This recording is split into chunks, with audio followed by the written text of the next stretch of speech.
Hello, welcome to our YouTube channel. आज हम पढ़ने वाले हैं क्लास 11 का फर्स्ट पोएम। उसका नाम है माई लास्ट टचेस। ये सेमेस्टर 2 के लिए पहला पोएम होने वाला है, तो बहुत बारीकी से पढ़ना है, बहुत ध्यान से पढ़ना है। ओके, तो जैसे कि हम लोग दिखाई दे रहे हैं, माई लास्ट टचेस मतलब क्या है इसका? तो मतलब इसका है मेरी आखिरी रानी। टचेस का मतलब होता है रानी, क्वीन बोल सकते हैं इसको हम लोग, है ना। जो इनके पोएट है, पोएट का नाम है इनके पास, देखो, रॉबर्ट ब्राउनिंग। बहुत ही महान, बहुत ही एमिनेंट पोएट है ये, है ना। तो जानते हैं पहले इनके बारे में, आखिर ये है कौन। तो तुम्हें दिखाई दे रहा होगा कि रॉबर्ट ब्राउनिंग जो है, इनका टेन्योर कब से कब तक था। टेन्योर का मतलब होता है अवधि। ओके, तो ये जन्मे थे 1812 में, मृत्यु हुई तो 1889 में, 1889 में। ठीक है, इन देखो यहाँ पे एक लिखा हुआ है नेवर वेंट स्कूल। ये कभी अपने लाइफ में स्कूल गए ही नहीं थे। जो भी इनका पढ़ाई लिखाई हुआ था वो इनके घर पे ही या करवाया गया था, है ना।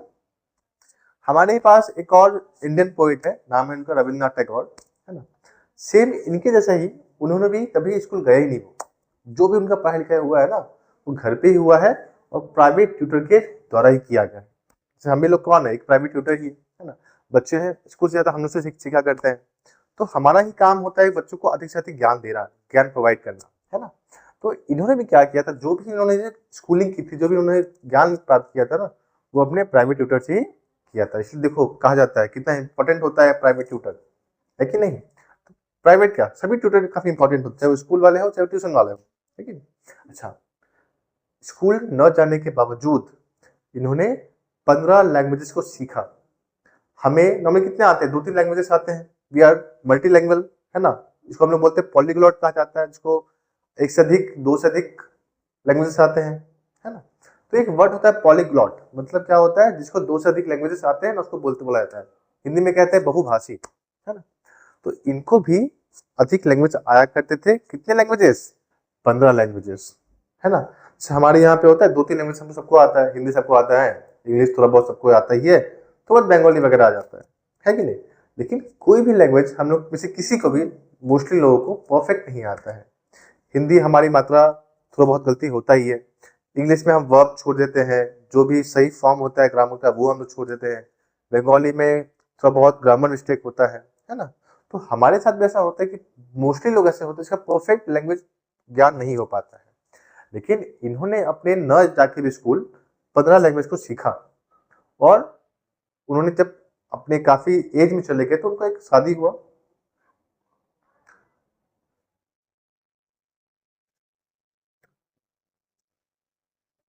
वो कुछ उम्र होने के बाद उनकी शादी हुई। उनकी एक वाइफ थी, वाइफ का नाम था एलिजाबेथ बैरेट। ठीक है, यहाँ पे जानने वाली बात क्या है, जो सबसे तुम्हारे एग्जाम के लिए इंपॉर्टेंट होगी। देखो, यहाँ पे एक एज लिखा हुआ है, एक बगल में लिखा है विक्टोरियन एज। जिस प्रकार से हम हिंदी में पढ़ते हैं ना, प्रयोगवाद होता है, प्रगतिवाद होता है, छायावाद होता है, द्विवेदी युगीन होता है ना। प्रेमचंद उसी में आए थे, माधवी वर्मा वगैरह लोग थी। उसी प्रकार से इंग्लिश लिटरेचर में भी ना अलग अलग एजेस होते हैं। जैसे विक्टोरियन एज होता है, जैकोबिन पीरियड होता है, रोमांटिक एज होता है, मॉडर्न मॉडर्न एज होता है। तो वैसे ही ये जो कि किससे किस काल के कवि थे, एक विक्टोरियन एज से कवि थे, है ना। देखो, जितना भी कवि होते हैं जिनका लिखावट, जिनका राइटिंग्स, है ना, वो 1800 के बाद या 1900 के पहले होता है ना, वो अधिकतर केसेस में इसी एज के कवि होते हैं या लेखक होते हैं, है ना। तो याद रखना कि जितने भी लेखक वो 19th सेंचुरी के पहले, मैंने 19th सेंचुरी के, याद रखना, जितने भी लेखक 19th सेंचुरी के हुए हैं ना, उन्हें कहते हैं विक्टोरियन एज वाले कवि या लेखक कहते हैं। ठीक है, इतना जानकारी था हमारे पोइट के लिए। लेकिन अभी हमारे लिए और इंफॉर्मेशन बाकी है। कैसे? हमें एग्जाम देना है, लिख के ना, हमें हमारा एग्जाम कैसे होने वाला है, शॉर्ट क्वेश्चन आने वाले, लॉन्ग क्वेश्चन आने वाले। तो अगर हमारे पास पोएम का एक्स्ट्रा नॉलेज ना हो, तो कैसे लिख पाएंगे फिर क्वेश्चंस को, है कि नहीं। तो हमारा मेन काम होगा कि पोएम में जो एक्स्ट्रा इन्फॉर्मेशन है, जो एक्स्ट्रा पीसेस ऑफ इंफॉर्मेशन है, उसको ग्रैब करना, उसको समझना। ठीक है, तो जानते हैं इनके बारे में। तो देखो, हमारा जो पोएम है माई लास्ट डचेस, किस प्रकार का पोएम है? एक ड्रामेटिक मोनोलॉग। मतलब क्या? नाटक के रूप में जो एक तरफा वार्तालाप होता है ना, ये जो कहानी है ना, एक नाटक है, एक वार्तालाप है, एक कन्वर्सेशन है, जिसमें है तो दो लोग लेकिन बोल सिर्फ एक ही व्यक्ति रहा है। तो यहाँ पे जो लिखा है मोनोलॉग, लॉग मतलब होता है कन्वर्सेशन, मोनो मीन्स एक, जैसे होता है डायलॉग, डाई मतलब दो, लॉग मतलब कन्वर्सेशन, तो दो तरफा बात होती है वहां पे। यहाँ पे क्या होता है ना, एक ही लोग बात कर रहा होता है और सामने वाले को सुन रहा होता है, इसी को हम लोग मोनोलॉग कहते हैं। और कैसा मोनोलॉग है ये? एक ड्रामेटिक मोनोलॉग है, मतलब चूंकि ये नाटक का रूप धारण किया हुआ है इसलिए नाम क्या इसका दिया गया है, एक ड्रामेटिक मोनोलॉग, एक तरफा वार्तालाप है। ठीक है, बात करेंगे हम इसके बारे में कि बात कौन कर रहा है और यहाँ पे लिसनर कौन है, इसके बारे में बात करेंगे। चल यहाँ आप आगे देखते हैं, जो ये पोएम है ना, पब्लिश किया गया था, यहाँ पे स्पेलिंग मिस्टेक देख लोगे, पब्लिश किया गया था 1842 ईस्वी में। हिंदी में कहा जाता है 1842 में, इंग्लिश में बोलते हैं 1800 सॉरी इंग्लिश में कहते हैं 1842, है ना। इस कविता का जो रियल नाम है ना उसको बोलते हैं इटैली, मतलब इसको पहले इटैली के नाम से पब्लिश किया गया था, बाद में नाम बदल के कर दिया गया माई लास्ट टचेस कर दिया गया है। इसको लिया कहाँ से गया है तो ये लिखना पड़ेगा अपने एग्जाम में कि इट इज टेकन फ्रॉम, ये लिया गया है उसी ड्रामेटिक मोनोलॉग जो बुक है ना उसका चैप्टर, चैप्टर का नाम है बेल्स एंड पोमेग्रेनेट। वैसे तो इसको हिंदी में अनार बोलते हैं बट यहाँ पे उससे कोई संबंध है भी नहीं, हमें बस समझना है इसको कहाँ से उठाया गया है, ड्रामेटिक मोनोलॉग के चैप्टर बेल्स एंड पोमेग्रेनेट नामक चैप्टर से उठाया गया है इसको। आई होप यहाँ तक क्लियर हुआ हो। जो पोएम है ना इसको हम लोग कपलेट्स बोलते हैं, मतलब जितना भी कप जो जो तुम्हारा पोएम है सभी जोड़े में लिखे गए हैं। जैसे जो पोएम है ना इसमें 28 कपलेट्स है, मतलब 56 लाइन से इसमें, है ना, इसको हम लोग बोलते हैं जोड़ा है ये, है ना। तो ये जो पोएम हमारा लिखा गया है ये 28 जोड़ों में लिखा गया है, 56 लाइन्स में लिखा गया है और प्रत्येक 2 लाइन राइम करेगा। राइम मतलब होता है एक जैसा साउंड करना या एक जैसा दिखाई पड़ना, उसको हम राइमिंग स्कीम बोलते हैं। तो इसका पैटर्न क्या है कविता का, ए बी बी, मतलब पहला अक्षर, पहला लाइन का लास्ट अक्षर और उसी सेकेंड लाइन का लास्ट अक्षर दोनों सेम साउंड करेगा, थर्ड लाइन का लास्ट अक्षर और फोर्थ लाइन का लास्ट अक्षर दोनों सेम साउंड करेगा। इसी को बोलते हैं पैटर्न, या ये तरीका होता है किसी पोएम को लिखने का। कहीं कहीं पे होता है एबीसी भी होता है, कहीं कहीं पे तो होता है एबी भी होता है, तो वहाँ पे अलग अलग कविताओं के अलग अलग पैटर्न होते हैं।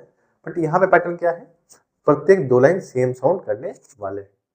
अब आते हैं मेन थीम पे कि आखिर इस पोएम का थीम क्या है, इसका मेन मकसद क्या है, कहना क्या चाह रहा है।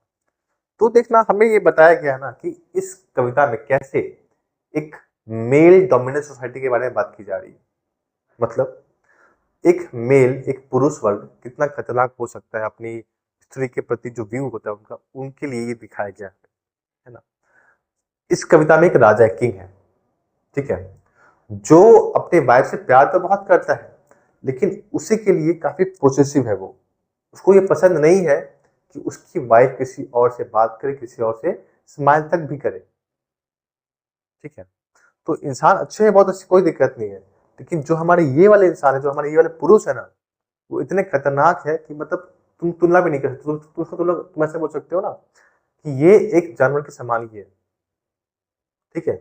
इसको अपनी वाइफ एक स्त्री के रूप में नहीं दिखाई दे रही है, उसको एज एन ऑब्जेक्ट ट्रीट करता है, उसको एक वस्तु की तरफ ट्रीट करता है। उसके लिए एक वस्तु उतना ही वैल्यूएबल है जितना उसका स्त्री है। तो हम लोग देखेंगे इस पोएम में कि कैसे एक मेल अपनी वाइफ के ऊपर डोमिनेट करता है। आई होप यहाँ तक क्लियर होगा, जल्दी रिवाइज करते हैं हमने क्या दिखा अब तक। यहाँ पे ये जो पोएम है एक ड्रामेटिक मोनोलॉग है, एक तरफा वार्तालाप है, पब्लिश किया गया था 1842 में। इसका रियल नाम है इटैली। इसको कहाँ से लिया गया है तो ड्रामेटिक मोनोलॉग नामक जो क्या बोलते हैं बुक है उसी के चैप्टर बेल्स एंड पोमेग्रेनेट से लिया गया है इसको। पोएम में कितने कपलेट है तो 28 कपलेट है, 28 जोड़ा है, जिसमें 56 लाइन्स होते हैं। 2 गुना कर लो तो काम चल जाएगा वहां से, है ना। पैटर्न क्या है, प्रत्येक 2 लाइन सेम राइमिंग कर रहे होते हैं, ठीक है। अच्छा, थीम क्या है तो ये थीम हमें बता रहा है कि कैसे समाज में पुरुष का वर्चस्व होता है, पुरुष एक डोमिनेट करता है अपने स्त्री के ऊपर, अपने किसी भी औरत के ऊपर। तो हमें ये देखने को मिलेगा कि उसका पोसेसिवनेस, उसका अधिकार है किसके प्रति, टुवर्ड्स अ वुमेन और अ वाइफ, अपने पत्नी के ऊपर या किसी औरत के ऊपर कितना वो अधिकार दिखा सकता है, ये हमें इस पोएम में देखने को मिलने वाला है। आई होप यहाँ तक क्लियर कर पाए हैं। अगर नहीं हो तो आप कमेंट कर सकते हो, आप एक बार मैं चेक कर लूंगा। ओके, आगे बढ़ते अपने पोएम के ऊपर। जो पोएम है ना, इसमें दो तुम्हें समझना पड़ेगा वर्ड्स को। एक लिखा है माई, एक लिखा है डचेस। माई मतलब मेरा डचेस, क्या मेरी थोड़ी वो रानी थी, है ना, आपकी भी तो नहीं होगी। तो वैसे यहाँ पे माई मतलब कौन, माई मतलब होता है ड्यूक ऑफ फेरारा। ये राजा है फेरारा का। बोला मेरी आखिरी रानी, तो यहाँ पे मेरी मतलब कौन, फेरारा का राजा को यहाँ पे मेरा बोला गया है। और डचेस मतलब क्या होता है, वाइफ ऑफ ड्यूक, जिसको हम लोग क्वीन के नाम से जानते हैं, है ना। तो ये ड्यूक की वाइफ है। और क्या बोला, आखिरी रानी, मतलब इससे पहले जो उसकी रानियां हुई होगी, इसलिए कहा गया है कि आखिरी रानी थी, है कि नहीं। तो ये उसकी लास्ट वाइफ थी, लास्ट क्वीन थी उसकी। और तुम्हें यहाँ दिखाई दे रहा होगा, दोनों का पिक भी है। ये है मेरे पास ड्यूक ऑफ फेरारा, जिसका नाम है अल्फोंसो सेकेंड। आपको अपने आंसर में इसका नाम मेंशन करना पड़ेगा, इसलिए याद रखो थोड़ा सा। जो ड्यूक है नाम है इसका अल्फोंसो सेकेंड। ये ड्यूक ऑफ फेरारा था, मतलब फेरारा का नाम एक जगह है इटली में, उसी का ये राजा था। और इसकी जो वाइफ है नाम है उसका ल्यूक्रेजिया। टाइम याद रखना है, ठीक है, नाम है उसका ल्यूक्रेजिया। ये उसके लिए इस पोएम को लिखा है, या उसके बारे में वर्णन करने का काम कर रहा है वो इसमें। ठीक है, चलो अब हमने बढ़ते हैं अपने पोएम के ऊपर।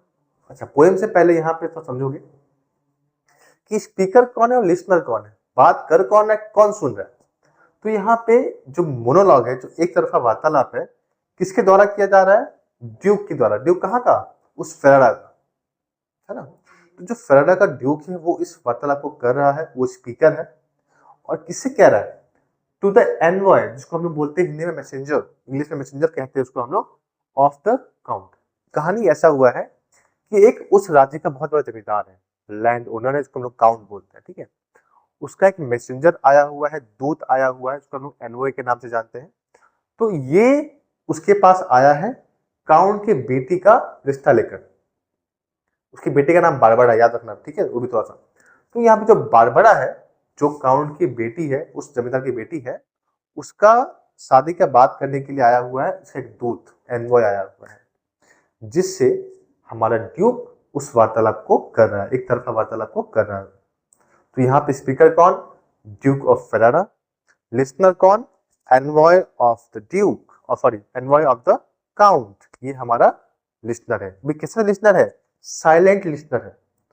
वो ना कोई क्वेश्चन पूछ रहा है, ना कोई आंसर मिल रहा है उसको, बस वो उसकी बातों को सुनने का काम कर रहा है यहाँ पे। ठीक है, चलो आगे थोड़ा बढ़ा जाए। पोएम कुछ इस तरीके से है, ध्यान से सुनिएगा। पोएम ऐसा है, that's my last duchess painted on the wall. ये देखिए, ये वॉल पे पेंट किया गया है मेरे आखिरी पत्नी का चित्र है, पेंटिंग है। लुकिंग एज, ऐसी वो दिखाई दे रही है जैसे, इफ शी वर अलाइव, जैसे वो जीवित हो। तो यहाँ पे एक बात ध्यान देने वाली है, सी में वर्ड का इस्तेमाल किया गया है। यूजुअली तो हम वाज लगाते हैं, है ना। देखो ये वर्ड का इस्तेमाल क्यों उल्टा किया गया है, जब भी ऐसा वाक्य जहां पे कोई हाइपोथेटिकल कंडीशन हो, अगर ऐसा होता, अगर मैं तुम्हारी जगह पे होता, इफ आई वर, वहां पे वाज का इस्तेमाल नहीं करोगे, इफ आई वर का इस्तेमाल करना पड़ेगा वहां। अगर तुम बोलो if I were the PM of India I will change the whole economy, अगर मैं इंडिया का पीएम होता तो मैं ऐसा ऐसा करता, क्या भी हो, बिल्कुल नहीं। तो जब भी कोई ऐसा चीज हो जो तुम कर सको या करने तुम्हारी क्षमता हो, तो तुम वहां पे उसका उल्टा लगाओगे। जैसे मान लो मैंने बोला if I were bird I can fly towards your home, मैं तुम्हारे घर की तरफ उठ के चला जाता। अगर मैं बर्ड होता, मैं तो हूं नहीं बिल्कुल भी। इफ आई वर्ड लगाया मैंने, तो यहाँ पे सी वर्ड क्यों, क्योंकि वो जिंदा तो है नहीं, बस बताया गया कि जिंदा होती तो, है ना। तो बोला कि एक बार रिपीट करेंगे कि that's my last duchess painted on the wall, कि वह देखो मेरी आखिरी पत्नी का चित्र वहां पे पेंट किया गया है।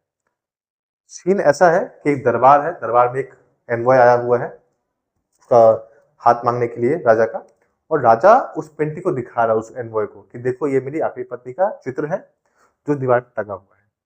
और वो ऐसे दिखाई दे रही है जैसे वो क्या हो, जीवित हो, मतलब वो ऑलरेडी डेड डेड है, ऑलरेडी वो मर चुकी है। वो कह रहा है आई कॉल, मैं कहता हूं उसे, दैट पीस ऑफ वंडर, एक अचंभा, एक नायाब चीज बना के छोड़ दिया गया इसको। वो इस पेंटिंग को देख के ये कहते हैं कि बहुत ही नायाब चीज है, जो सबको ये पॉसिबल नहीं कि वो समझ पाए इस चीज को। वो ये कह रहे हैं ना, I call that piece a wonder, that piece मतलब उनका पेंटिंग, मैं उनके पेंटिंग को एक आश्चर्य मानता हूं, एक नायाब चीज मानता हूं। किसको मानता है? उस पेंटिंग को जो किसके द्वारा बनाया गया है, जो बनाया गया है फ्रा पेंडोल्फ के हाथों के द्वारा। मतलब एक बहुत ही प्रख्यात, बहुत ही फेमस पेंटर है उस स्थान के। जैसे हमारे यहाँ पे होता है लियोनार्डो दा विंची, है ना, जाकिर हुसैन, जैसे बहुत बड़े बड़े पेंटर्स हैं, है ना। वैसे ही ये भी क्या है, उस जगह के पेंटर हैं जिनके हाथों ने इस नायाब चीज को बनाने का काम किया। तो अगर आपसे पूछता है एग्जाम में कि फ्रा पेंडोल्फ कौन है, तो एक बहुत ही फेमस पेंटर है who painted the painting of duchess. Clear है?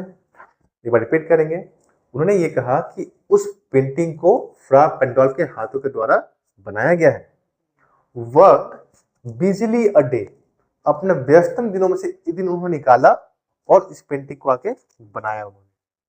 मतलब तो काफी फेमस है इंसान, काफी बिजी भी होंगे, तो अपने व्यस्त दिनों में से उन्होंने एक दिन निकाला इस पेंटिंग को बनाने के लिए, और आके उन्होंने बना के चले गए वो। लेकिन क्या बोलना चाह रहा है, एंड देयर शी स्टैंड, और इसलिए देखो यहाँ पे खड़ी है, वो खड़ी है मतलब उनका पेंटिंग यहाँ पे मौजूद किया गया है। आई होप यहाँ तक आप लोग समझ में आया होगा। आगे थोड़ा बढ़ेंगे। उनसे ये रिक्वेस्ट कर रहा है हमारा ड्यूक उस एडवाइस से, will you please you sit and look at her, क्या आप बैठेंगे और इसी तरफ देखेंगे। मतलब वो जानबूझकर दिखाना चाह रहा है उस पेंटिंग को, मतलब वो ये दिखाना चाह रहा है कि उसका बिहेवियर कैसा है, उसका बर्ताव कैसा है अपने आखिरी आदमी के प्रति। एक तरह से बोल सकते हो ना कि ये उसको ये दिखाना चाह रहा है कि अगर आप अपने मालिक की बेटी की शादी करोगे मुझसे, तुम उसको ऐसा ट्रीट करने वाला हो, ये कह सकते हो आप, है ना? तो वो उसको बोलता है, will you please sit and look at her, क्या आप बैठेंगे और इसी तरफ देखेंगे एक बार। आई सेड, मैं बोलता हूं कि फ्रा पेंडोल्फ बाय डिजाइन, बोला गया है कि उन्होंने ना जो यहाँ पे डिजाइन मतलब यहाँ पे जो आकृति उन्होंने तैयार की है, फॉर, एक बार रिपीट करेंगे, बोला गया है, आई सेड, मैं कहता हूं आपसे, फ्रा पेंडोल्फ, उन्होंने जानबूझकर यहाँ पे याद रखना डबल कमा का इस्तेमाल किया गया है, मतलब उन्होंने इस पे थोड़ा फोकस किया, उन्होंने जानबूझकर उन्होंने इसका उल्लेख किया है, मेंशन किया उनके नाम का। क्यों? जब भी हम लोग किसी को कहते हैं ना कि यार मान लो मुझे बिरयानी खाना है, मान लो, ठीक है, और मैंने बोला किसी को, अरे पता है भाई यहाँ पे चल, यहाँ पे बिरयानी खाना है मुझको, तो एक पर्टिकुलर जगह का नाम तो मैं लूंगा ना कि मुझको इसका बिरयानी खाना है, मतलब मैं उसके क्वालिटी को बढ़ाना चाह रहा हूँ, है ना, मैं उसके और क्वालिटी को बताना चाहता हूँ, मैं मुझको इस क्वालिटी का खाना खाना है। वैसे ही उन्होंने क्या किया, यहाँ पे पेंटर का नाम उल्लेख किया है। क्यों? उस पेंटिंग के वैल्यू को बढ़ाने के लिए उसके सामने। वो ये कहते हैं कि बाय डिजाइन, उन्होंने अपनी इच्छा से इसको बनाया है। यहाँ पे डिजाइन मतलब इच्छा होगा, विश होगा, ठीक है, तो उन्होंने अपनी इच्छा से इसको पूरा आता है, अपना बनाया है। फॉर, यहाँ पे फॉर मतलब कारण, के कारण, for never red strangers like you that pictured countenance. उनका ये कहना है ना कि जिस कारण से उन्होंने ये बनाया, स्ट्रेंजर्स लाइक यू, आपके जैसे अजनबी ना इसको पढ़ भी नहीं सकते इस चीज को। उनका ये कहना है कि क्योंकि मैं तो राजा हूं, है ना, मेरे पास ये गुण है, मेरे पास ये तरीका है कि मैं शौकीन हूं उन आर्ट का, उन कल्चर्स का, उन म्यूजिक का, है ना। नॉर्मली क्या होता है, राजा वगैरह डांसेस का, सिंगिंग का, आर्ट का काफी शौकीन होते हैं। तो वो ये कहना चाह रहे कि मैं तो समझ पा रहा हूँ उस पेंटिंग की खूबसूरती को, लेकिन आप जैसे अजनबी जो है ना, इसकी खूबसूरती को, इसकी खासियत को आप समझ नहीं पाओगे। एक बार रिपीट करेंगे। बोला गया है कि जिस चीज को फ्रा पेंडोल्फ ने बनाया है ना, आप जैसे स्ट्रेंजर्स इसको कभी पढ़ नहीं पाओगे, मतलब समझ नहीं पाओगे। दैट पिक्चर, जो पिक्चर बना दिया गया है, काउंटेनेंस, खूबसूरती से, the depth and passion of its earnest glance, उसके उत्सुकता भरे ग्लांस, ग्लांस मतलब होता है दृष्टि और इसका मतलब होता है उत्सुकता। बोला गया है कि उनकी जो आंखों में जो उत्सुकता है, किनकी आंखों में, उस पेंटिंग के, देखो यहाँ पे बोला गया था ना अलाइव है, जीवित दिखाई दे रही है वो, तो वही कहना चाह रहे हैं जो उनकी आंखों में जो उत्सुकता है देखने के लिए, वो इतना गहरा है, इतना डेप्थ है, उसमें इतना जुनून भरा है ना कि वो बस मैं ही समझ पाता हूँ या पाऊंगा। उनका ये कहना है कि जो ये वाइफ का जो पेंटिंग है उनका, तो खूबसूरती बस समझने का शक्ति कौन रखता है, सिर्फ मैं रखता हूँ। इसीलिए वो कहना चाह रहे हैं बट टू माई सेल्फ, लेकिन मेरे लिए भी दे टर्न, टर्न मतलब यहाँ पे कवर्ड है ना, उसको कवर किया गया था, मतलब उसको इससे पहले कवर ऑलरेडी किया गया था ताकि वो राजा भी ना देख पाए। लेकिन बोला गया है सिंस नन पुट्स बाय मतलब होता है अनकवर करना, हटाना बोलते हैं, क्योंकि किसी में हिम्मत भी नहीं है, किसी में ये अधिकार भी नहीं किसी के पास कि वो इस कर्टेन को, इस पर्दे को वहां से हटा सके। उनका ये कहना है ना कि ये पेंटिंग मेरी वाइफ का है, तो सिर्फ मेरे पास अधिकार इसको हटाने का, किसी नौकर में, किसी और लोगों में ये हिम्मत भी नहीं है कि इसको हटा सके। I have drawn for you, जो पर्दा मैंने आपके लिए आज हटाया है, सिंपल भाषा में कहा जाए कि आज से पहले इस पर्दे को कभी हटाया नहीं गया था, लेकिन चूंकि आप आए हो, आपके आने से पहले मैंने इसको हटाया है, और सिर्फ आपको दिखाने के लिए, आपको बताने के लिए कि मेरी लाइफ कितना अच्छी थी, कितनी ब्यूटीफुल थी, ये मैंने आपके सामने इसको लाने का काम किया है। ठीक है, अच्छा। एंड सीम्ड, ऐसा मालूम पड़ता है जैसे, as they would ask me, they मतलब यहाँ पे जो लोग वहां पे आते हैं ना, उसको बोला गया, याद रखना ये दे और ये दे में अंतर है। ये दे मतलब होता है वो पेंटिंग, ठीक है, कि उसको हटाना, पर्दे को हटाना, कर्टेन्स बोला गया है, ठीक है। और ये दे मतलब होगा कि जो वहां पे लोग आए हुए थे उसको कहा गया है। बोला गया कि ऐसा मालूम पड़ता है जैसे दे वुड आस्क मी, आप लोग मुझसे पूछेंगे, क्या पूछेंगे, इफ दे डस्ट, डस्ट का मतलब होता है डेयर, हिम्मत करना, अगर आप हिम्मत कर पाओ तो मुझसे आप पूछोगे, क्या पूछोगे, how such a glance came there, कि ये दृष्टि यहाँ पे आई कैसे। तात्पर्य है कहने का कि आप शादी कैसे कर लिए इससे, आपके पल्ले कैसे पड़ गई ये खूबसूरत औरत, आप ऐसे फालतू इंसान, आपके पल्ले ये खूबसूरत औरत पड़ गई कैसे। तो उनका ये कहना है, सिंपल भाषा में कहा जाए, कि आपसे कैसे पड़ गई ये औरत, है ना। वो बोला गया है ना कि जो ग्लांस, जो दृष्टि दिखाई दे रही है मुझको इस पेंटिंग में, वो आपके घर पे कैसे आ गई। पहली बात तो किसी में हिम्मत होगी भी नहीं पूछने का, लेकिन वो सबके फेस को पढ़ के समझ जा रहे कि वो क्या कहना चाह रहे हैं उनसे। तो जब वो फेस दिखे ना उनका एनवॉय का, यार इतनी खूबसूरत औरत और इस राजा के प्रति आ गई कैसे, तो वो उसको देख के समझे कि ये क्या कहना चाह रहे हैं मुझसे, है ना। एक बार रिपीट करेंगे, बोला गया था कि ऐसा मालूम पड़ता है जैसे दे वुड आस्क मी, वे लोग मुझसे पूछेंगे, इफ दे डस्ट, अगर उसमें हिम्मत हो तो, कि कैसे ये दृष्टि आपके घर आ गई थी, मतलब आपके घर यहाँ पे वो औरत कैसे आ चुकी थी, कैसे आपके पास वो खूबसूरत महिला आई है। So not the first are you to turn and ask thus, इसीलिए नॉट द फर्स्ट, आप पहले व्यक्ति नहीं हो, आर यू टू टर्न, जिन्होंने इसको देखा है, एंड आस्क दस, इस चीज को पूछा है जिसने। उनका ये कहना है कि आप पहले व्यक्ति नहीं हो जो मेरे से सवाल पूछ रहे हैं, ऐसे बहुत सारे लोग आए हैं यहाँ पे जिन्होंने मुझसे पूछा हुआ है कि आपके इस पत्नी का, इस खूबसूरत पत्नी का राज क्या है, कि आपके पास ये कैसे थी, बहुत ब्यूटीफुल थी वो ऑलरेडी, है ना। सर, सर यहाँ पे किसको रेफर किया गया है, सर उस राजा ने बोला उस एनवॉय को, दूध को। देखो एक रूल होता है ना कि अगर दूध किसी का भी हो, जो मैसेंजर हो किसी का भी हो, उसको हमेशा रिस्पेक्ट किया जाता है।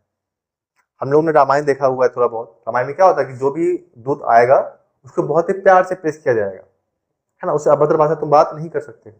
इसीलिए उन्होंने क्या बोला है सर उस एनवॉय से, कि दैट वाज, यहाँ पे टी वाज मतलब दैट वाज होता है, ठीक, that was not her husband's presence only. अब वो अपने मेन टॉपिक पे आया है, क्या बोलना चाह रहा है, जानते हो ये जो स्माइल दिखाई दे रहा है ना, ये सिर्फ अपने हस्बैंड के लिए नहीं है, उसका ये मानना है कि ये स्माइल सभी मर्दों के लिए वो करती है। मतलब उसका मन में जो लगाव है, जो प्यार है, वो सिर्फ मेरे लिए नहीं है, वो इस राज्य के, इस दरबार के सभी लोगों के प्रति उतना ही वो प्रेम दिखाती है। मतलब अब आया अपने मेन सखी पे, डबल माइंडेड जो होता है ना, एक टॉक्सिक माइंडेड, कि मेरी पत्नी मेरे अलावा सबसे पसंद करती है वो, है ना। तो बोला क्या कि सर जानते हो, ये जो स्माइल दिखाई दे रहा है आपको ना, ये सिर्फ मेरे लिए नहीं है, ये मेरे अलावा सभी के लिए वो करती है। कॉल्ड, उसको वो क्या बोलते हैं पता है? Called the spot of Joy. उसको ये बोलते कि उसको गाल पे जो डिंपल दिखाई दे रहा है ना, उसको मैं स्पॉट ऑफ जॉय मानता हूँ। हिंदी में कहा जाए खुशी का चिन्ह बोलते हैं। जिस प्रकार से हम लोग हंसते हैं तो क्या होता है, डिंपल आता है कि सभी के गालों में, वैसे ही ये कहा गया है कि वो जो स्माइल करती है ना, जो उसके गालों पे जो लालिमा दिखाई देती है, जो ब्लश करती है, वो सिर्फ मेरे लिए नहीं है, वो इस एरिया के सभी लोगों के लिए होती है। तो बोला गया है कि I called the spot of joy in the duchess cheek, कि जैसे ही वो किसी भी और मर्द को देखती है ना, उनके गालों पे ऑटोमेटिकली अपने आप क्या होता है, एक स्पॉट ऑफ जॉय बन जाता है, एक डिंपल बन जाता है, एक खुशी का चिन्ह बन जाता है उनके लिए। शायद, परहैप्स, शायद फ्रा पेंडोल्फ चांस टू से, शायद फ्रा पेंडोल्फ मुझसे कहना चाह रहे थे, या उनको अगर मौका मिलता तो मुझसे कहते। बोला क्या है, शायद फ्रा पेंडोल्फ, शायद फ्रा पेंडोल्फ अगर उनको मौका मिलता तो मुझसे वो कहते, क्या कहते सुनोगे। बोला क्या, एक बार ऐसा हुआ था कि हर mental lapse over my ladies wrist too much. जब वो उसका पेंटिंग बना रहे थे ना, तो क्या हुआ, गलती से, मेंटल मतलब होता है आवरण या ऊपरी जो भाग बोलते हैं ना, लैप्स हुआ। अच्छा यहाँ पे सॉरी, मेंटल का मतलब होता है आंचल बोलते हैं, इसको पल्लू बोलते हैं ना। कि गलती से क्या हुआ था ना कि उनका जो पल्लू है वो सरक गया था, उनके रिस्ट तक आ चुका था, उनसे जो कलाई होता है ना उनके तक आ चुका था। तो जब वो पेंटिंग बना रहे थे तो क्या देखा उन्होंने कि गलती से ना उनका जो पल्लू वो थोड़ा नीचे सरक गया था, है ना। और वो उससे कह भी नहीं सकते हैं, तो चूंकि रानी है बुरा मान जाएगी, और हमारे जो ड्यूक है ना वो ऊपर से सब कुछ देख रहे होते कि क्या हो रहा है, ना। तो बोला गया है कि अगर उनको मौका मिलता ना तो उनसे कहते थे वो कि आपका पल्लू थोड़ा सा सरक चुका है। लेकिन चूंकि ये बहुत ही, जो औरत है ना, जो सुनोगे, क्योंकि ये जो औरत अपने परिवार के लाज शर्म के कारण, है ना, वो खुल के हंस भी नहीं पा रही है, खुल के मुस्का मैंने स्माइल भी नहीं कर पा रही है। वो बस अपने मुंह में थोड़ा सा हंसती है कि ये थोड़ा सा तो होता है ना, थोड़ा सा मैंने एक गलती का स्माइल, उसे गलती हुई है, गलती क्या हुई, सरक गया तो ध्यान देना चाहिए था। तो एक जैसे लोग गलती का स्माइल करते हैं ना, वैसे वो स्माइल करते हैं लेकिन अपने मुंह में ही दबा के करती है, क्योंकि उसके पास अधिकार नहीं है कि किसी सामने वाले के पास या किसी बाहरी वाले के पास उस खुल के हंस सके। आजकल क्या होता है कि लोग किसी भी प्लेस में अपने आप हंसना शुरू कर देते हैं, और लोग माइंड भी नहीं करते हैं, अब माइंड करते भी किसी को बोल नहीं पाते हैं। लेकिन जो रानी थी काफी प्रेस्टिजियस थी, काफी सम्मान वाली व्यक्ति थी, है ना। तो उसको पता है कि अगर मुझको अपना सम्मान दिखाना है अपने फैमिली के प्रति, तो मैं सबके पास नहीं आ सकती हूँ, है ना। जो पेंटर थे, जब उसको उन्होंने ये कहा ना कि आपका पल्लू सरक गया है, तो वो एक गलती का स्माइल की है, और अपने स्माइल को अपने मुंह में ही दबा के रखना पड़ा है उनको। ठीक है, आई होप समझ में आया होगा, मैं फिर से रिपीट करने जल्दी जल्दी। बोला गया है कि शायद फ्रा पेंडोल्फ अगर उनको कहने का मौका मिले तो उनको क्या कहते हैं कि आपका जो मेंटल लैप्स है, जो आपका पल्लू है, वो थोड़ा सा सरक गया है, कहां तक, आपके रिस्ट तक, आपकी कलाई तक। लेकिन वो ऐसा कह भी नहीं पाए क्योंकि वो भी मर्यादा में थोड़ा सा लिमिटेड है ना। और या फिर paint must never hope to reproduce the faint. यहाँ पेंट मतलब पेंटर, जो पेंटर है ना, अगर मतलब यहाँ पे बोल सकते हो ना कि एक बोल्डनेस दिखाई दे रहा है उनके पास, क्योंकि पल्लू सरक चुका है, तो एक एक एक्स्ट्रा एक्सपोज हो रही है ना। तो यहाँ पे जो पेंटर है वो ये कह भी नहीं पाए कि आप उसको थोड़ा ठीक कर लो, क्योंकि राजा है बस सामने देख रहा है मुझको, है ना। तो बोला गया है कि और पेंट, जो पेंटर है, must never hope to reproduce the फेंट।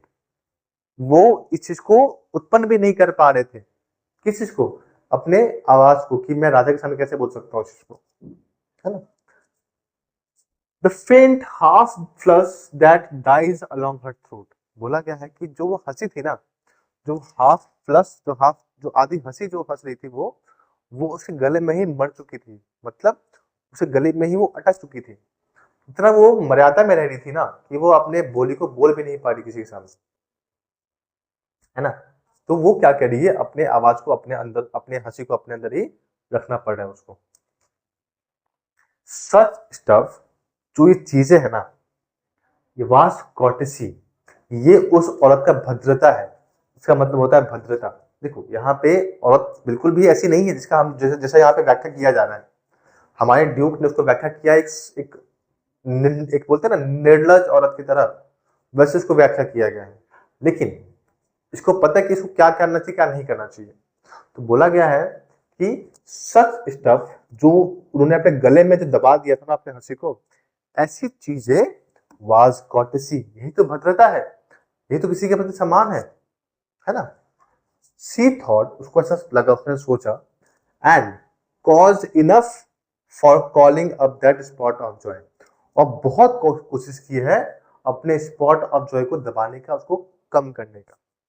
सिंपल भाषा में कहा जाए कि वो किसी को जान को मुस्कुराती नहीं है।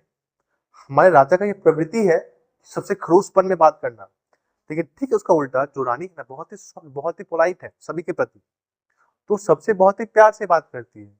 लेकिन यही प्यार उस राजा को लगता है कि सबसे वो क्या बोले चांस मार रही है, या फिर सबसे वो मोहित हो जा रही है, ये उसको दिमाग में बैठा हुआ है। कहा गया है सी हैड अ हर्ट, उसके पास एक हृदय, एक दिल है। हाउ शैल आई, लेकिन मैं कैसे मान लू कि टू सून मेड ग्लैड, कि किसी का दिल इतना आसानी से खुश हो सकता है। भाई दिल तो मेरे पास भी है, लेकिन मैं किसी से इतना जल्दी मोहित नहीं हो जाता हूँ जितना जल्दी वो हो जाती है। तो एक बार बोला क्या गया है कि सी हैड अ हर्ट, उसके पास एक दिल है, मैं भी मानता हूँ, कोई दिक्कत नहीं है।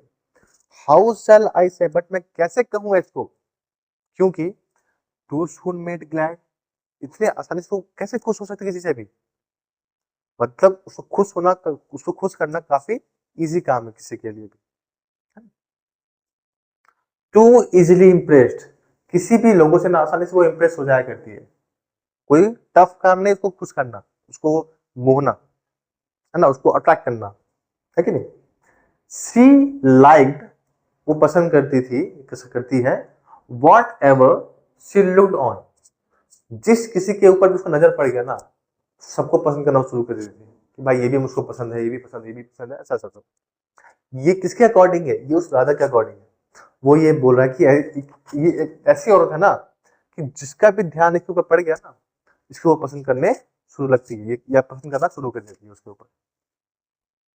एंड, और हर लुक्स वेंट एवरीवेयर, जो उसका लुक है ना, जो उसका दृष्टि है, वो हर जगह जाता है, मतलब वो हर मर्द के ऊपर ट्राई करती है, चांस मारती है, उसका ध्यान हर मर्द के ऊपर रहता है। ये उस राजा का सोच है। सर, वापस से उसको संबोधन करता है सर बोल के, और क्या बोलता है, दैट वाज ऑल वन, और ये तो कुछ भी नहीं, सबसे ऊपर पता क्या दिक्कत है कि my favour at her breast, कि मेरा दिया हुआ उसके गले पे एक पेंडेंट है, एक लॉकेट है, जिसको मैंने गिफ्ट दिया उसके लिए। बोला है ना माई फेवर, फेवर मतलब मेरा जो क्या बोलते हैं, मेरा जो तोहफा है, मेरा जो गिफ्ट है, गिफ्ट मतलब पेंडेंट बोला गया, ठीक है। जो मेरा गिफ्ट है उसके ब्रेस्ट पे, उसके गले में ना, the dropping of the daylight in the west, ये ठीक उसी प्रकार है जिस प्रकार से सूर्य का अस्त होता है पश्चिम दिशा में, ठीक जिसका प्रकाश आता है, देखना बहुत हल्की हल्की, बहुत ही खूबसूरत होती है वो, है ना। जो लाइट दिखाई देती है हमें वेस्ट की तरफ का जो सूर्यास्त है, बहुत ही अट्रैक्टिव होती है। तो उसको उसका लाइट से तुलना किया गया है उसके पेंडेंट का। इसमें एक भाव ये भी है ना कि इसको उस नेचर से कोई मतलब नहीं है, उसके लिए वैल्यूएबल उसका वो मटेरियलिस्टिक चीज है, हिंदी में बोलते हैं पदार्थवादी चीज। उसको मतलब है उस पदार्थ से, उस वस्तु से जो उसने उसको गिफ्ट दिया है, ठीक है। तो इसीलिए यहाँ पे बोला गया कि उसको उस औरत से कोई मतलब नहीं है, उसको उसको उतना ही ट्रीट करता है जैसे उसका कोई वस्तु हो, उसका कोई चीज हो, है ना, ऐसा वो इंसान दीव कमाना। आगे बोला गया है, अगर द बाउ ऑफ चेरीज सम ऑफिशियस फूल, अगर कुछ कर्मचारी, यहाँ पे कर्मचारी मतलब होता है ऑफिस, मतलब कुछ कर्मचारी अगर मूर्खता में चेरी ना लाकर चेरी की अगर डाली भी लेके चले आएंगे उसके पास, चेरी नहीं लेके आ रहे, ठीक है, क्या लेकर आ रहे हैं, चेरी की डाली को तुम लेकर आओगे ना कर्मचारी वगैरह उनके पास, तो क्या होगा, broke in the orchard for her.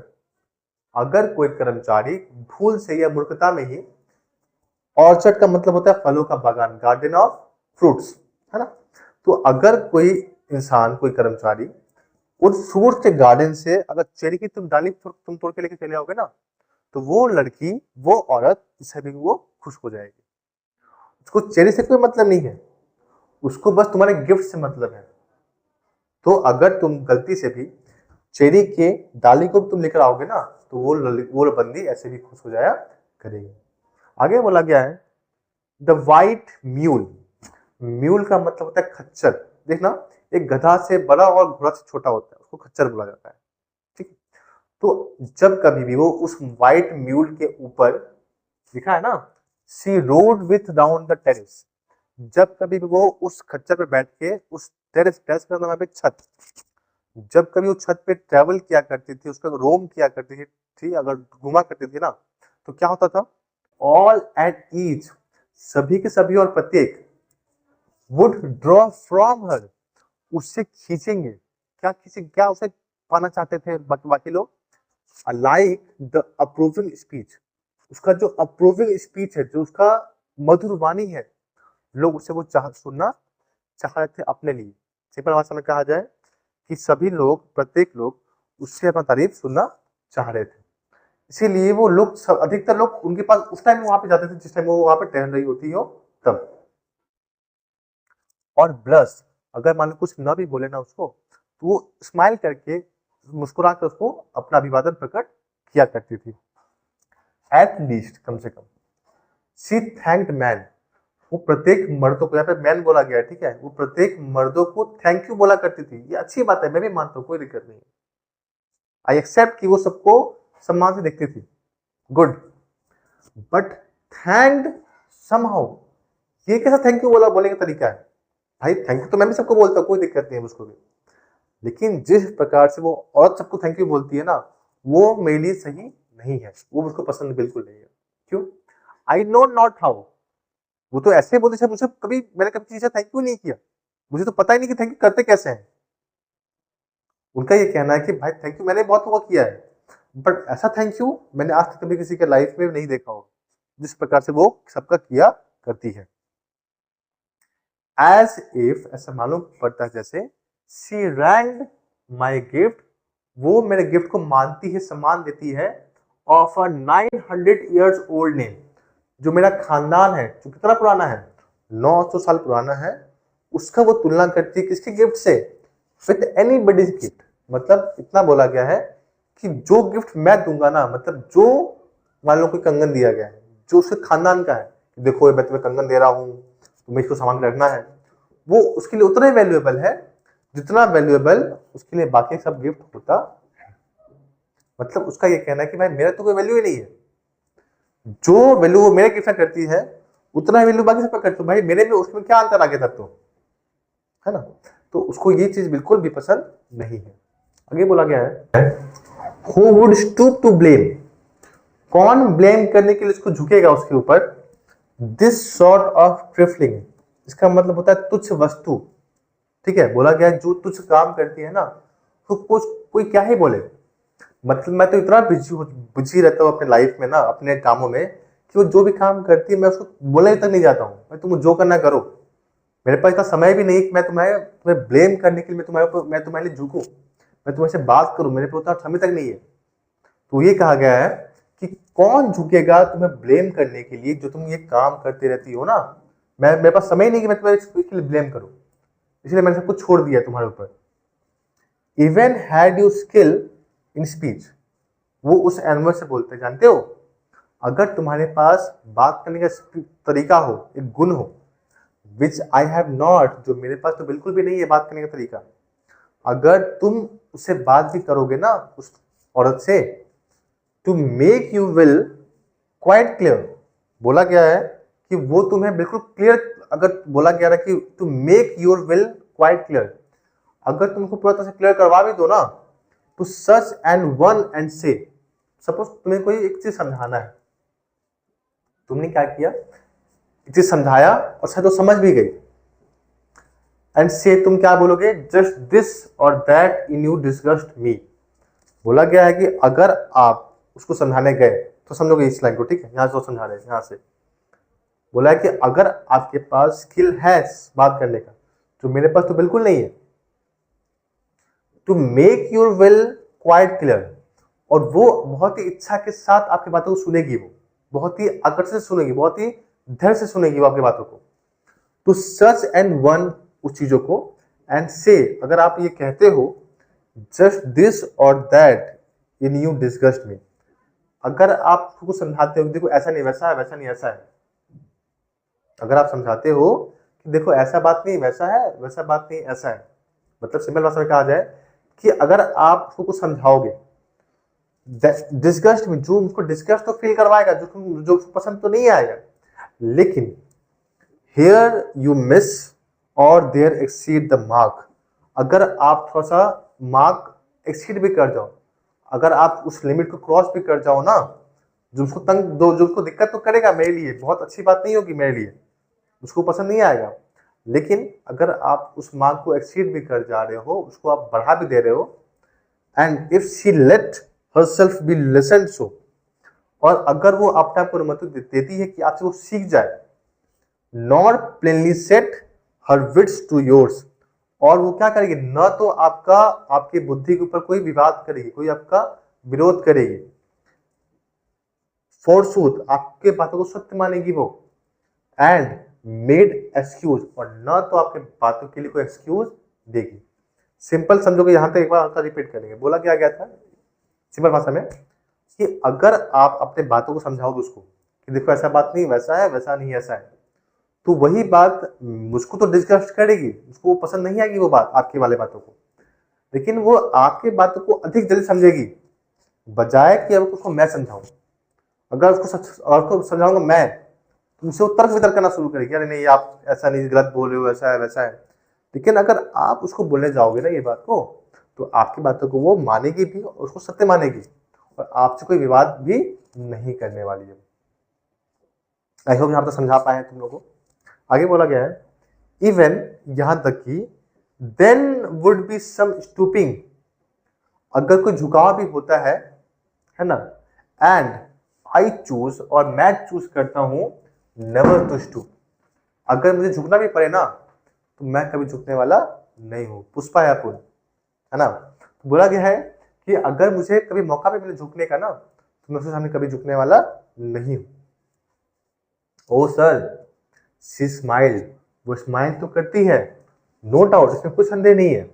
When ever I पास हर, जब कभी मैं वहां से गुजरता हूं ना, तो मुझे देख के स्माइल तो करती है, लेकिन but who passed without much the same smile, लेकिन जो पास नहीं भी करता है या करती है, वो उसको देख के भी स्माइल करना शुरू कर देती है।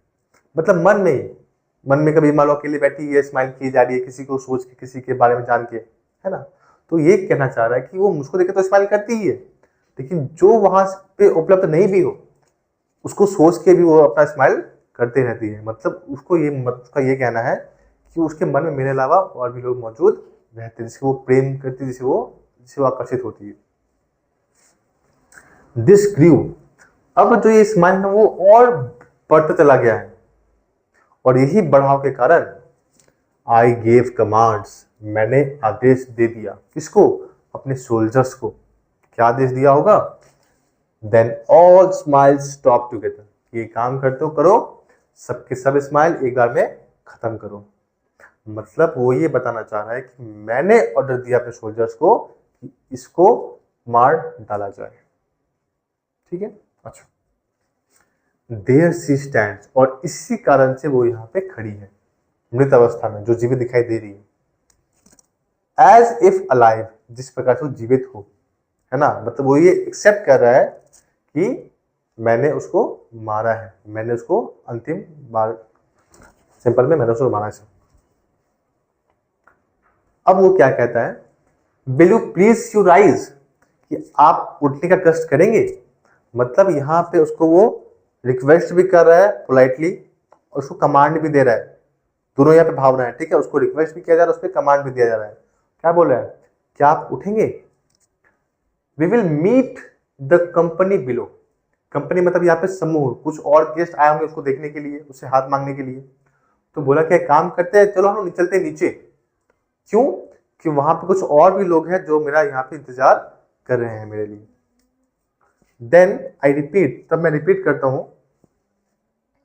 The count on your masters known munificence. इसका मतलब होता है सम्मान, ठीक है। मैं रिपीट करता हूं कि आपके काउंट के लिए, आई रिपीट, आपके काउंट के लिए जो आपके मालिक हैं, मेरे मन में काफी क्या श्रद्धा है, मेरे मन में सम्मान है, मेरे मन में रिस्पेक्ट है, म्यूनिफिसेंस है। लेकिन इज एम्पल, प्रचुर मात्रा में, अत्यधिक मेरे मन में आपके लिए, आपके मालिक के प्रति सम्मान है। वारंट दैट, ये साबित करता है कि नो जस्ट प्रिटेंस, ये सिर्फ दिखावा नहीं है, मेरे मन में सच में उसके लिए सम्मान मौजूद है। Of mine for dowry will be disallowed. मेरे लिए वो, उनका मन में इतना सम्मान है ना कि वो मुझको दहेज देने से भी मना नहीं करेंगे। अगर मैं उनसे दहेज में सब कुछ मांग लूं ना, तो वो मुझको वो देने के लिए भी राजी हो जाएंगे, वो क्योंकि जमींदार है, प्रॉपर्टी तो काफी होगा, है ना। तो वो कहना चाह रहे हैं कि अगर मैं उनसे सब कुछ मांग लूं ना, तो मुझको वो डिसअलाउ नहीं करेंगे, मुझको वो ना नहीं बोलेंगे वो कभी भी। दो, यद्यपि फिर भी, हिज फेयर डॉटर सेल्फ, यहां तक कि ना वो अपने गोरी जो बेटी है, गोरी मतलब यहाँ पे जो सुंदर जो बेटी है, उसको देने में भी वो हेजिटेट नहीं करेंगे, वो हिचकिचाएंगे नहीं देने में कभी भी। एज आई अबाउड, अबाउड का मतलब होता है क्योंकि मैं, जैसा मैं मानता हूं, जैसा मैं मानता हूं कि वो कभी भी अपने किसी भी चीज को देने में वो ना नहीं बोलेंगे। एट स्टार्टिंग, शुरू में मैंने बता दिया था कि इज माई ऑब्जेक्ट, वो वापस रिपीट करता है कि मैंने शुरू में बताया था कि एक लड़की, एक औरत मेरे लिए एक वस्तु के समान है, और मैं अपना बड़ाई तो कर रहा हूं, मैं आपको वार्निंग भी दे रहा हूं कि अगर आपके घर की बेटी मेरे पास आएगी तो मैं भी उसको वैसे ही ट्रीट करना चाहूंगा। या उसको ये भी वार्न दे रहा है, वार्न कर रहा है उसको कि अगर आपकी बेटी मेरे पास घर में आएगी तो आपको उसको इस तरह से रखना पड़ेगा, है ना। आगे बोला गया कि, रिपीट करेंगे, बोला गया कि मैंने आपको शुरू में बता दिया है, इज माई ऑब्जेक्ट, वो मेरे लिए क्या है, वस्तु के समान है। नहीं, बिल्कुल नहीं। We will go together down, हम साथ क्या चलते हैं, नीचे की ओर चलते हैं। सर नोटिस, वो ये बोलता है कि देखो नोटिस करना, नेपच्यून डॉग टेमिंग अ सी हॉर्स, वो ये दिखा रहे हैं, देखो यहाँ पे एक मूर्ति है जो किसका है, नेपच्यून का है। अब नेपच्यून कौन, तो ये गॉड ऑफ सी है, समुद्र का देवता है। उसका ये कहना है कि जो ये नेपच्यून का मूर्ति है ना, जो बहुत ही रेयर है, तो यहाँ पे लिखा भी होगा आई थिंक, हाँ, थॉट और रेयरिटी, जो काफी कम मात्रा में इस प्रकार मूर्ति तुमको दिखाई देंगे, वो मूर्ति मेरे लिए उतना ही वैल्यूएबल है जितना एक पालतू सी हॉर्स।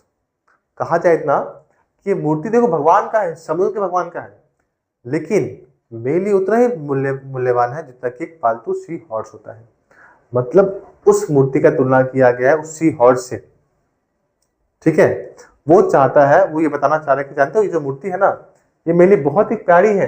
क्यों? क्योंकि कभी कंप्लेंट नहीं करती है, कभी मुझे कुछ ऑर्डर नहीं देती है, यहाँ तक कि जो मैं इसको बोलूँ, जिसको जहाँ रखने बोलूँ मैं, वो ये वहाँ चली जाती है।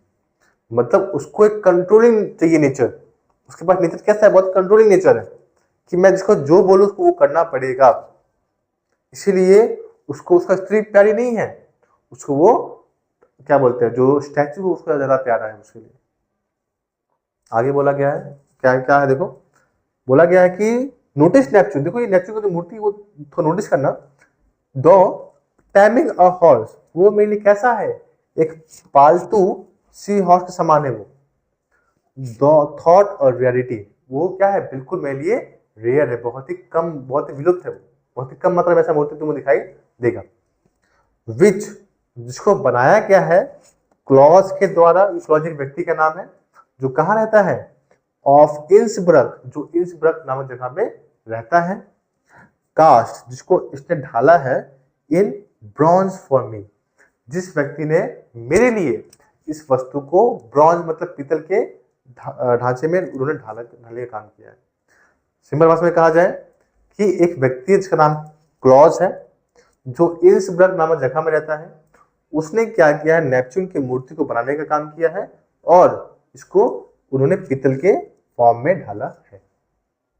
तो ये था हमारा कविता। लास्ट में तो समझोगे कि एक व्यक्ति एक औरत के प्रति कितना निर्दयी हो सकता है, कितना ओवर पॉसेसिवनेस हो सकता है उसके मन में, ये हमें इस पोएम में देखने को मिला। अगर पसंद आए तो शेयर वगैरह भी करने की कोशिश कीजिएगा, ठीक है।